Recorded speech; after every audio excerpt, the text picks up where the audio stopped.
അസ്സലാമു അലൈക്കും, welcome to Asnas kitchen. ഇന്ന് ഈസി സ്നാക്കായിട്ടാണ് വന്നിട്ടുള്ളത്.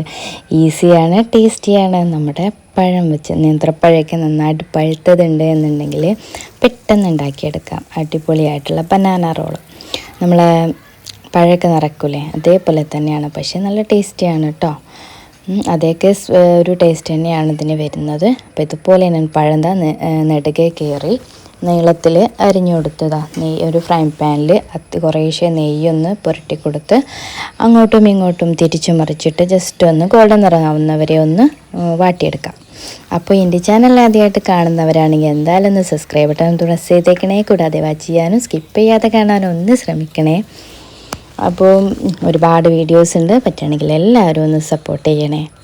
അപ്പം ഞാൻ പഴയ്ക്ക് ആദ്യം തന്നെ ഗോൾഡൻ കളറിൽ നിറത്തിലൊന്ന് വേവിച്ചെടുത്തിട്ടുണ്ട്. അതിനുശേഷം ഞാൻ ആ ഫ്രൈ പാനിലോട്ട് തന്നെ ഒരു 1.5 ടേബിൾ സ്പൂണോളം നെയ്യ് ചേർത്ത് കൊടുത്തതിന് ശേഷം അണ്ടിപ്പരിപ്പും പിന്നെ കിസ്മിസും ബദാമും ക്രഷ് പീസാക്കിയതും നമ്മുടെ അടുത്ത് ഏതൊക്കെ നട്ട്സ് ഉണ്ട് അതൊക്കെ ഇട്ട് കൊടുക്കാം കേട്ടോ. ഞാനിതാ കുറേശ്ശെ അല്പം നമ്മളെ നെല്ലിക്കടയല്ലേ അതും കൂടി ചേർത്ത് കൊടുത്തിട്ടുണ്ട്. അപ്പോൾ ഇതെല്ലാം കൂടി ഒന്ന് നെയ്യിലൊന്ന് ജസ്റ്റ് ഒന്ന് മൂപ്പിച്ചെടുക്കാം. അപ്പോൾ ഏകദേശം ഒന്ന് ലോ ഫ്ലെയിമിലിട്ട് മൂപ്പിക്കാൻ ശ്രമിക്കുക. അതിനുശേഷം ഇത് നന്നായിട്ടൊന്ന് മൂത്ത് വരുമ്പോൾ കരിയാതെ നോക്കണേ.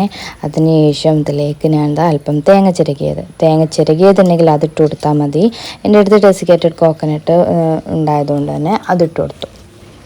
അപ്പോൾ തേങ്ങ ചിരകിയതാകുമ്പോൾ ഒന്നും കൂടി ടേസ്റ്റ് ഉണ്ടാവും കേട്ടോ.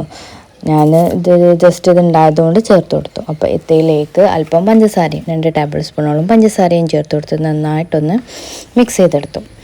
അതിനുശേഷം പഴം നമ്മൾ ചൂടാക്കി എടുത്തിട്ടുള്ള പഴമില്ലേ അതെടുത്തു. അതിന് നടുകെ ഇങ്ങനെ ഇതുപോലെ നീർത്തി വെച്ച് കൊടുത്തു. നമ്മൾ എടുത്ത് ടൂത്ത് പിക്ക് ഉണ്ടെങ്കിൽ അതെടുക്കാം. ടൂത്ത് പിക്ക് എടുത്തിട്ടുണ്ടെങ്കിൽ ഇതൊന്ന് റോൾ ചെയ്യുമ്പോൾ ഒന്ന് ജസ്റ്റ് നല്ല സ്ട്രോങ് ആയിട്ട് നിൽക്കാൻ വേണ്ടിയിട്ടാണ് കേട്ടോ. അപ്പം ഇതിലേക്ക് നമ്മൾ ആ തേങ്ങൻ്റെ കൂട്ടില്ലേ അതും നട്ട്സും എല്ലാം കൂടി ചേർത്തിട്ട് നമ്മൾ ഇതൊന്ന് ഫില്ല് ചെയ്ത് കൊടുക്കണം. അപ്പോൾ ഇതുപോലെ ഒരു 1.5 ടേബിൾ സ്പൂണോളം കുറേശ്ശെയായിട്ട് ഇട്ട് കൊടുക്കുക. അതിനുശേഷം ഇത് നമ്മൾ ജാം റോളൊക്കെ റോൾ ചെയ്യൂലേ അതുപോലെ ജസ്റ്റ് ചെറുതായിട്ട് പെട്ടെന്ന് മെല്ലെ ഒന്ന് മടക്കി കൊടുക്കുക. ഇതുപോലെ ഉരുട്ടിയെടുക്കുക. നമ്മൾ ജാം റോളിനൊക്കെ ചെയ്യുന്ന അതുപോലെ തന്നെ ഇതുപോലെ ചെയ്തെടുക്കുക. എന്നിട്ട് നമ്മൾ ടൂത്ത് പിക്ക് വെച്ചിട്ട് ഇതൊന്ന് കുത്തി കൊടുക്കാം. പിന്നെ അതിൻ്റെ ഫില്ലിങ്സൊക്കെ പുറത്തേക്ക് വരുന്നുണ്ട്. അത് ജസ്റ്റ് ഒന്ന് ടൂത്ത് പിക്ക് വെച്ചതിന് ശേഷം നമുക്കിതൊന്ന്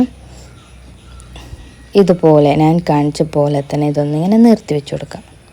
അപ്പോൾ ഇതുപോലെ ആയി കിട്ടും. ഇനി നമുക്കതിലെ ഫില്ലിങ് പോകുന്നത് മുഴുവനും ഇതിലേക്ക് തന്നെ നിറച്ച് കൊടുക്കാം. ഇതിലേക്ക് വേണമെന്നുണ്ടെങ്കിൽ എക്സ്ട്രാ നട്ട്സും കൂടി ഇതിൻ്റെ മുകളിലൊക്കെ ഒന്ന് ഫില്ല് ചെയ്ത് കൊടുക്കാം കേട്ടോ.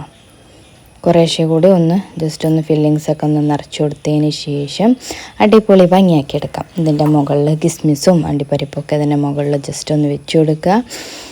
നിങ്ങളെ കയ്യിൽ ഓപ്ഷണലാണ് ഉണ്ട് എന്നുണ്ടെങ്കിൽ നമ്മൾ ഹണിയില്ലേ അതും കൂടി ഇതിൻ്റെ മുകളിൽ ജസ്റ്റ് ഒന്ന് ഒഴിച്ചു കൊടുക്കാം കേട്ടോ. അപ്പോൾ അടിപൊളി ടേസ്റ്റി ആയിട്ടുള്ള ബനാന റോള് റെഡി. അപ്പോൾ വരുന്നവരൊക്കെ വരുമ്പോഴോ അല്ലെങ്കിൽ മക്കൾക്കൊക്കെ ഒന്ന് വെറൈറ്റി ആയിട്ട് സ്നാക്ക് ഉണ്ടാക്കി കൊടുക്കണമെങ്കിൽ എന്തായാലും ഒന്ന് ട്രൈ ചെയ്ത് നോക്കാം. അടിപൊളി ടേസ്റ്റിയാണ്. അപ്പോൾ എന്തായാലും ഒന്ന് ട്രൈ ചെയ്ത് നോക്കാം.